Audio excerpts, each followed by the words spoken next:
그때 저희 채널 출연했을 때 두산 주가가 얼마였었죠? 그때 당시에 10만 원 언저리였어요. 최근에 이제 30만 원 이상 올랐다가 다시 조금 조정받아서 28만 원 정도 형성이 돼 있고요. 그때 운영하는 규모가 컸던 걸로 알고 있는데 지금은 더 많이 커진 거예요? 지금 이제 70억이 넘는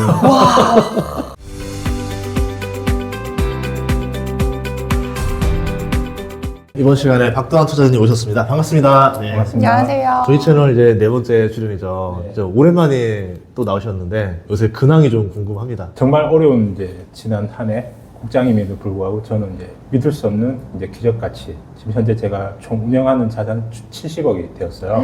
현재로서는 제가 이제 원하는 모든 것을 이루었다. 경제적 자유를 달성했고 제 부모님이 이제 오랜 시간 노동을 계속 하셨어요. 어머니가 올해 연세가 68세이신데 작년 10월까지도 계속 식당에서 일을 하셨었거든요. 이제 그런 부모님을 제가 노동에서 해방시킬 수 있었고 와. 이제 그런 과정을 제가 돌아봤을 때 제가 어떻게 이런 큰 성공을 거둘 수 있었을까 돌아보면 첫째 이제 제가 고정관념에 대한 도전이 있었다고 생각합니다. 제가 두산에 이제 집중 투자를 하면서 지주산 안 된다라는 이제 우리 대한민국 증시의 어떤 컨센서스 같은 게 있었어요. 맞아요. 그런 고정관념식으로 먼저 그런 걸 깰 수 있었고 둘째 탈원전 시대에 무슨 원전주를 투자하냐. 이제 신에너지가 이제 중요한 에너지의 대변환의 시대로 이제 그런 바뀌는 그 순간에 제가 기회를 잡을 수 있었고요.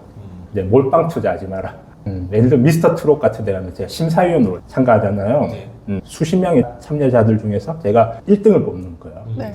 그러면 그 사람의 가능성과 미래 성장성 그런 걸 제가 판단하는 마음으로 정말 주식에 대해서 기업에 대해서 분석을 하고 제가 분석한 것을 믿고 그 신념을 지키고 그런 게 제 바탕이 되어 나갑니다. 그때 저희 채널 출연했을 때 두산 주가가 얼마였었죠? 제가 23년 6월인가 그때 대표님 채널 첫 출연해서 그때 당시에 10만 원 언저리였어요.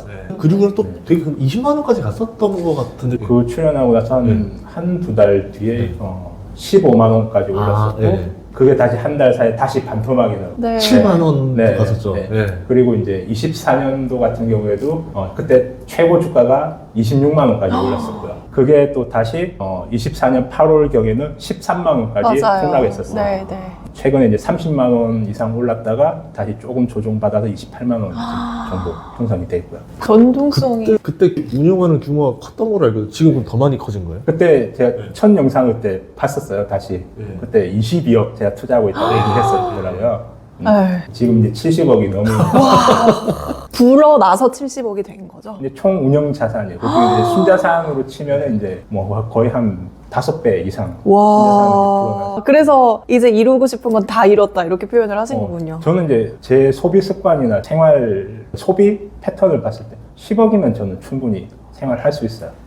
그 정도 만족하고 있고요. 네. 근데 그 이상의 엄청난 부를 제가 이루었잖아요. 불과 이제 저는 5년 전만 해도 코로나 때 이제 두 번째 깡통을 차게 됐었어요. 정말 그 절망적인 상황임에도 불구하고 용기를 잃지 않고 계속 투자해서 지금 같은 이런 기적적인 상황을 만들었던 건 제가 대한민국에 태어날 수 있었기 때문에 네. 대한민국 국민이었기 때문에 제가 생각하는 이 정신 마인드, 그 투자 철학에 대해서 오늘 수만 명이 이제 제 이야기를 들으시겠지만 그중 단 한 명만이라도 마음의 변화를 입을 수 있다면 저는 그것으로 만족합니다. 저는 계속 예전부터 또 초대를 했었던 이유가 네. 사람들이 보면 예전에 뭐 슈퍼개미 뭐 이러면은 이미 옛날에 다 불을 이뤄놓고 나서 나오신 분들이 많잖아요. 네, 맞아요. 근데 한번 눈으로 보여주고 싶었어요. 아, 그 과정의 스토리를. 네, 그러니까 어떻게 만들어지는지 이제 그걸 봤을 때 주가가 오르고 내릴 때마다 본인의 어떤 철학과 신념과 이 공부를 통해서 견뎌내고 올라가야 되잖아요.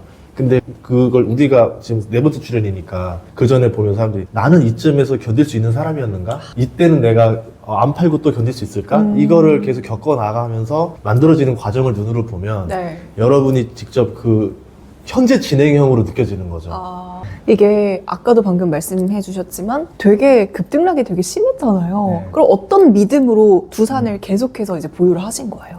24년도에 이제 크게 26만이 크게 올랐다가 네. 한 달 만에 이게 반토막이 났었어요. 그때 상황을 이제 돌아서 보면 일단 두산 그룹 자체가 이제 전체적으로 크게 좀 욕을 먹었었어요. 왜냐하면 합병 때문에 이제 두산 로보틱스와 이제 두산 바켓이라는 정말 알짜 회사를 이제 합병하는 과정에서 이제 수많은 투자자들의 이제 마음에 상처를 입혔고요. 네. 거기서 연일 언론에서는 이제 두산에 대해서 비난, 잘못을 이제 지적하고 그리고 많은 투자자들이 또 비난의 목소리를 냈었어요. 그때 두산에 큰 돈을 투자하시는 형님이 저한테 전화를 오셨어요. 두산 이제 끝난 거 아니냐.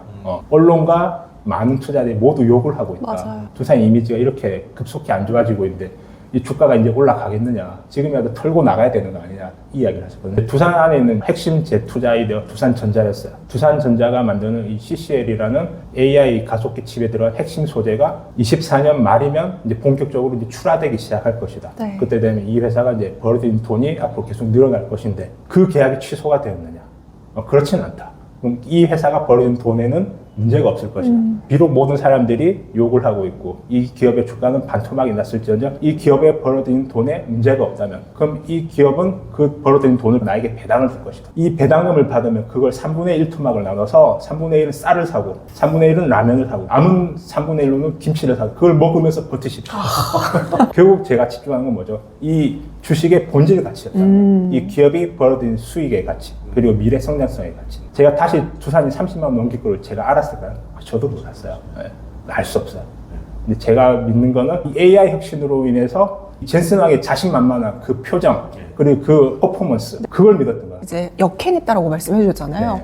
근데 그 고정관념을 역행하기 되게 힘들잖아요. 네. 그리고 나는 이미 이렇게 한 30년, 40년을 살았는데 그걸 어떻게 꺾고 새롭게 도전을 하신 거예요? 저는 인간에 대해서 많은 좀 책을 읽고 묵상을 하고 탐구했어요. 인간은 DNA에 집단화가 내재되어 있는 거예요. 그래야지 인간은 약하고 아무래도 뭐 호랑이나 코끼리에 비해서 훨씬 체구가 왜소하고 힘이 약하죠. 그래서 집단화해서 같이 사냥하고 이 조직에서 역할을 분담하면서 그렇게 내 그 역할을 수행하는 것이 내 생존에 유리하다는 거죠. 항상 우리가 근데 투자로 보면 성공하신 분들은 다 괴짜예요. 별종이라는 거죠. 결국 이 고정관념을 깬다는 말은 좀 사회성이 좀 결여돼야 되는 저는 제가 좀 사회성이 좀 많이 결여된 사람인 것 같아요. 직장을 다니면서 좀 조직 생활하기가 정말 힘들더라고요. 그런 것 같아요. 머릿속에 좀 지나가는 슈퍼게임들을 떠올렸는데 다 그래, 그런 느낌. 마이웨이가 다 있어요. 아, 진짜요? 공감대가 뛰어나면 안 돼요. 공감 뛰어나잖아요. 공감대 별로 없어요. 근데 특히 우리 사회에서는 조직 생활하면 눈치가 빨라야 되고 스트레스가 되고 다른 사람에 쉽게 공감을 해야 네. 되고 그게 사회적으로 성공한 주요 요인이잖아요. 근데 투자의 세계는 그렇게 하면 죽습니다. 반대로 가야 돼요. 네. 네. 그래서 투자로 성공한 사람이 극소수인 거예요. 20년, 30년 전에 태어났으면 그냥 힘들게 살다가 그냥 죽었을 것 같아요. 근데 제가 말씀드린 제가 성공할 수 있었던 건 대한민국 국민으로 태어났고 또 시대적 변화가 지금 저 같은 사람에게 맞게 그 시대적 변화가 온 것 같아요. 네. 이 클래스에서는요, 대중의 입에 휘둘리지 않고요, 내가 스스로 찾아낼 수 있는 돈의 흐름을 읽을 수 있는 방법을 알려드리려고 합니다. 지금 오늘로써 이제 두산 주가가 28만 원이잖아요. 네. 근데 제가 느끼기에는 너무 많이 올라왔다고 생각이 드는데 지금 진입해도 괜찮다고 보시는 건가요? 좀 결과만 먼저 말씀드릴게요. 네. 그 결론적으로 저는 3년 안에 두산 본주는 100만 원 넘길 거고요. 그리고 두산 우선주는 80만 원 넘길 거라고 저는 그렇게 예상을 하고 있습니다. 지금도 우선주 투자하신 거죠? 네, 지금도 본주는 이제 얼마 없어요. 본주는 얼마 없고 네. 이제 대부분 약 한 70억 이상을 지금 우선주에 집중 투자하고 있습니다. 지금 본주에 비해서 우선주가 너무 가격이 지금 싸져 있어요. 지금 본주는 거의 28만 원, 얘기해서 지금 우선주는 11만 원이거든요. 네. 근데 저는 이제 주식의 본질 가치를 본단 말이에요. 네. 이게 우선주와 본주의 차이는 어떤 차이가 있을까요? 배당? 의결권. 결과적으로 이렇게 의결권 차이 그 예, 하나거든요. 근데 두산 본주를 하나 살려면 지금 28만 원의 자금이 들어가는데 그 돈이면 우선주를 두 주를 사고로 지금 그쵸. 남는다는 거죠. 네. 그럼 왜 이렇게 본주가 프리미엄이 붙었지? 고려 아연처럼 무슨 경영권 분쟁이 일어나 그건 아니거든요. 근데 이렇게 지금 가격 차이가 많이 벌어진 이유는 두산 안에 있는 두산전자의 성장성을 보고 외국인과 기관의 자금이 집중적으로 들어왔기 때문이야. 근데 이제 이 기관이나 외국인 자금들은 아무래도 시총이 큰데 집중할 수밖에 없는 거고요. 그리고 펀드 매니저 입장에서는 시총이 상대적으로 작은 우선주에 투자는 할 수 없어요. 네, 지금 두산 본주 시총이 지금 4조 6천억 정도 되는데 거기에 자금을 집중 투자를 하는 거. 그래서 지금 굉장한 대리율이 벌어졌기 때문에 저는 본주에서 이제 수익을 실현하고 이제 우선주로 많이 옮긴 상태입니다.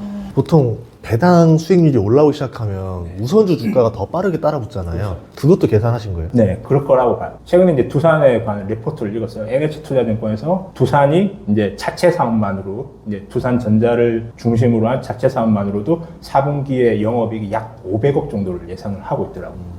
근데 지금 제가 최근에 이제 CCL 수출 지표가 계속 나오고 있어요. 우리나라가 정말 투자하기 좋은 게 그 실시간으로 이제 수출 지표가 지금 계속 데이터가 돌고 있거든요. 네. 이 수출 지표 한번 자료 보시면 네. CCL 동박 적층판 우상향 나오고 오. 지금 그 가장 최근으로 갈수록 그래프가 지금 예. 일평 수출의 금액이 지금 급증하고 있죠. 네. 근데 불과 지금 1월 10일까지도 지금 이 정도로 나오는데 제가 볼 때는 이제 두산전자가 이제 납품한 CCL 매출이 이제 시작이에요. 이게 하이라이트 맥시멈이 아니고 네. 이제 시작이라. 그 이유는 AI 칩의 변화. 젠슨왕 사진을 한번 보실까요? 젠슨왕 왼손에 들어있는 게 호퍼예요, 호퍼. 이게 블랙웰이 B100이 처음 출시됐을 때 이걸 비교하려고 젠슨왕이 오른손에는 블랙웰 기판을 들고 그리고 왼손에 호퍼를 들고 비교해요. 딱 보기에도 사이즈 차이, 기판 크기가 보이시나요? 네. 거의 대략적으로 한 3배 이상 차이가 나는 거예요. 최근에 이 젠슨왕이 굉장한 퍼포먼스를 보였는데 네. 저는 이 사진을 보면서 네. 와, 기판 크기가 무지막지하게 커지는구나. 저기에 들어가는 저 기판의 주요 핵심 소재인 두산의 CCL이 어떠시 얼마나 많이 들어가기 시작할까. 저는 그걸 계속 상상을 했던 거예요. 구독자분들을 위해서 CCL이 뭔지 좀 설명하고. 동박적증판이라고 해서 2차 전지에서도 동박이 굉장히 많이 쓰이잖아요. 그러니까 부리를 얇게 이제 이렇게 펴고 그 위에다가 유리섬유, 그 다음에 거기 레진, 이 세 가지 소재를 얼마나 잘 조합해서 두산의 업력을 보면은 1970년에 세워졌었거든요. 두산전자가. 이거 무려 50년의 세월 동안 여기에 이 기술력을 계속 이제 갈고 닦았던 거예요. 그래서 지금 세계 최고의 이 기술력을 인정받아서 애플에도 납품이 되고 있었고요. 그게 이제 이번에 엔비디아의 최신 핵심 블랙웰에 단독으로 통과하게 된 거예요. 경쟁자가 없는 거예요? 경쟁자가 이제 대만의 EMC, 엘리트 머터리얼즈라고 있는데 네. 거기는 이 퀄리티를 통과를 못했어요. 아. 그러니까 지금 상황은 독점이에요. 네, 독점이에요. 그럼 이게 막 어떻게 보면은 단순히 오래된 거잖아요, 동박이라는 게. 그러면 중국도 있을 거고 많이 좀 할 줄 알았는데 생각보다 없네요. 이제 중국 기업도 있어요. 중국 기업인데 미국에서 중국의 AI 산업을 최대한 이제 규제하고 견제를 하고 있잖아요. 그래서 이 AI 가속기에 들어간 핵심 소재 역시 가능하면 이제 중국산을 배제를 하기 시작합니다. 반도체처럼. 네. 지금 어떤 상황이냐면 이제 엔비디아 입장에서는 가능한 지금 누리는 독점적인 영향을 최대한 길게 가지고 가고 싶을 거예요. 자기들이 필요한 이 소재를 이 경쟁사가 가지고 가는 걸 싫어할 거 아니에요. 그렇죠. 그래서 지금 최근에 대두됐던 게 브로드컴이고 마벨 테크놀로지라든가 이런 경쟁사들이 이 두산의 CCL을 가져가지 못하도록 최대한 대량 장기 공급 계약을 맺은 걸로 지금 파악이 되고 있고요.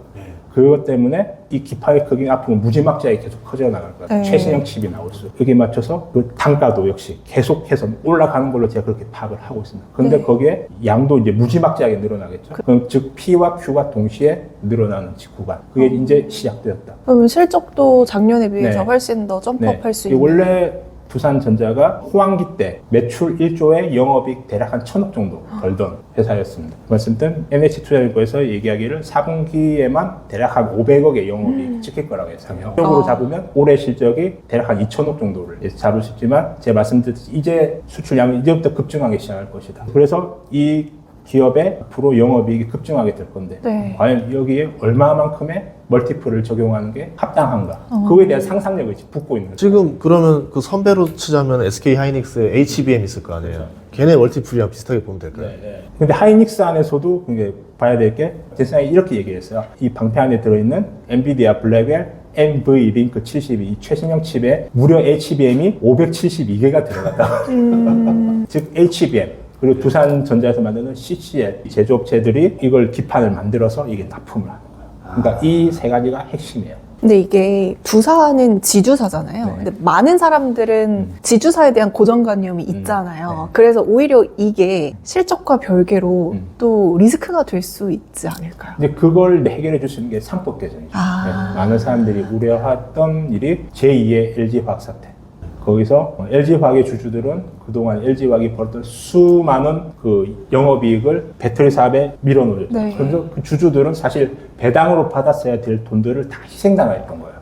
네. 그걸 막기 위해서 이제 지금 상법 개정 이야기 계속 들고 있고 그리고 이 핵심을 제가 왜 두산에 집중할 수 있냐면 두산 대주주는 두산의 주가가 오르길 바라는 겁니다. 이제 두산 지분 구조를 보셔야 돼요. 네. 두산의 회장 박정훈 회장이 7.6%밖에 가지고 있지 않아요. 그리고 두산의 박씨 일가 친척들이 다 합쳐서 대략 한 40% 정도를 가지고 있어요. 그러다 보니까 그 친척들끼리 협의해서 이 그룹을 이끌어나가는 아마 그런 기업 문화가 정착이 돼 있는 것 같아요. 박씨 일가들의 주주 가지고 있는 지분 하나하나의 가치가 높아져야지 그 지분을 주식담보대출 받아서 그걸 개인적으로 활용할 수 있고요.